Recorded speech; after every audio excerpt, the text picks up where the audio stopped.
Hello and welcome to my shop. Last time we saw not a tie but coat hangers or clothes hangers, and today we're gonna start talking about nicer and bigger type furniture using nicer wood. For this build, mahogany, which has an interesting story.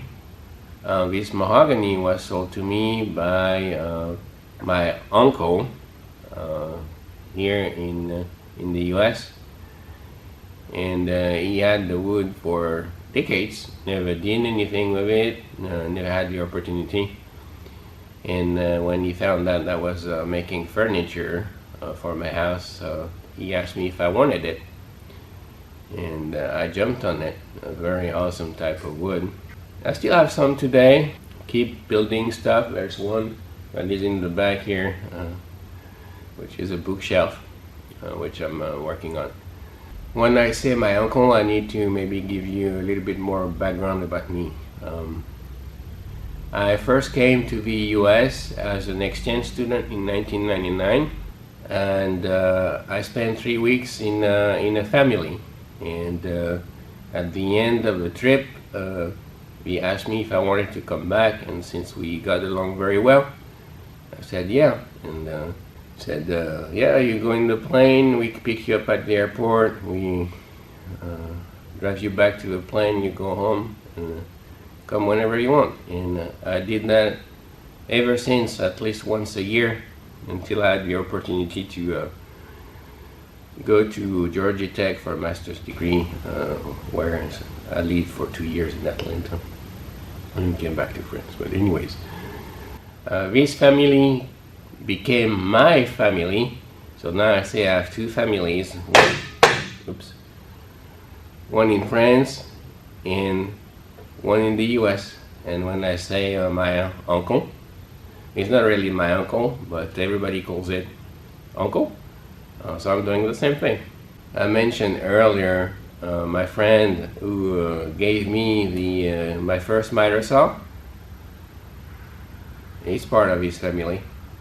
So he sold me some very nice mahogany, which he never had the opportunity to use, and I did a trial on a small side table, which I gave for Christmas to somebody in the family, and I started to work on this office desk, where you can see a picture here of a finished product. To make this office desk, I needed a couple new tools. There is one, actually.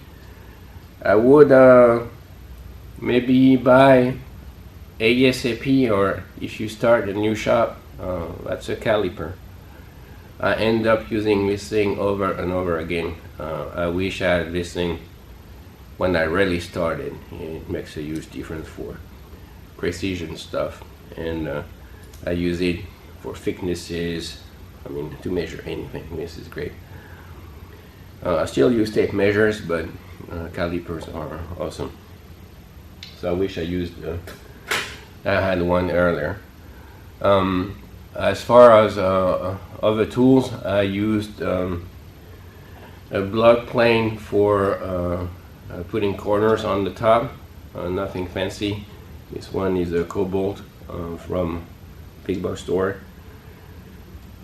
This does the job, no problem. I don't have any complaints with it. It works fine. And there's something which I used to align the pieces of the top. That's a dowel jig. This one is from Woodcraft, I believe, or no, Wood River. That's a Wood River one. And this thing is really nice. It's auto centers. You put your board. I have a board here. I put the board with a screw, and then you can drill, and depending on the size of the dowel you want, you can use those inserts here or not. So you use these, you drill, and then if you want to make sure the other side is aligned, you can use small pins here like this. I'll put a picture here, it will be easier to see. So you put the pin here in the hole, you put the other piece next to it, tap it down, makes a mark, and then you can position your jig and drill again. This is awesome. This was very useful. So I milled the lumber. I used a planer sled because I'm gonna have a jointer to make sure one face was flat, and run through the planer again, run through the table saw to cut both edges to the right dimensions. And I drilled aligning holes and put dowels, glued the top together as you can see here. Then I started making breadboard ends, and for this I used the router to make the tenon and mortise. Then I drill holes. The holes obviously are elongated on the top side to make sure you can allow wood movement. Another thing about breadboard ends, make sure you leave the sides longer. This way you can do your dry fitting, put everything together, and then when you need to take out the end before glue up, you can just hammer the sides down and take out the ends. It's much easier. If you flush trim it, it's a nightmare to take it off. So that's what I did. I left the sides longer. Then I put everything back, put the pins down, obviously glue wherever needed, not everywhere, to allow again wood movement.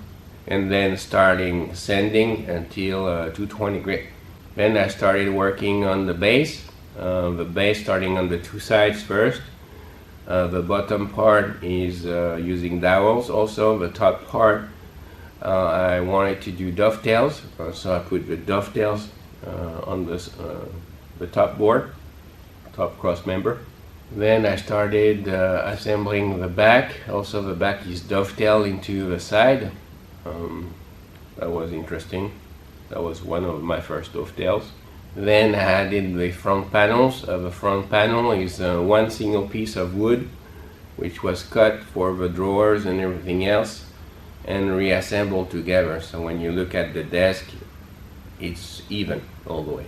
Then I added the walls for the drawers to slide to make compartments, and then I added bottoms for the drawers to slide on. By added the bottoms, it created also a couple compartments which could be used as hidden compartments when the top is on, which I thought was pretty clever. Alright, now there's nothing in it, but I could if I wanted to put stuff, if I want to hide something. And I added the angle pieces in the back, and then I half lapped the cross member, the horizontal one, onto the angle pieces. For the drawers, I used the mahogany for the drawer fronts and reclaimed persimmon for the sides, the bottom and the back. I wanted to do hand-cut dovetails here, which I've never done before. So that's what I did, and you can see here it's not perfect, but it's good enough. And one thing I didn't think about is the groove for the bottom of the drawers. I cut all the way to the sides, which means you can see the groove on the sides here. I know for next time I need to stop the cut before the end. I assembled everything using, everything, the top and the base using wooden blocks and brass screws. This way, if I want to take out the top and do the screws, slide out of the blocks and can put stuff in my hidden compartment. For finishing, I used something I've never used before, which I wanted to try because I saw on a couple videos. This says Osmo Poly-X oil, clear satin in this case, and this thing I love it. So it's a natural oil wax which hardens. It's very easy to apply. If you mess up, you can sand and reapply. If you forgot a piece, you just reapply on top of it. It doesn't leave marks or anything. It's very easy to use. I love it. So here is the final product again in the house with my computer on top. And this is the first of the nicer builds I started making for my house. Thank you for tuning in, and we'll see you next time.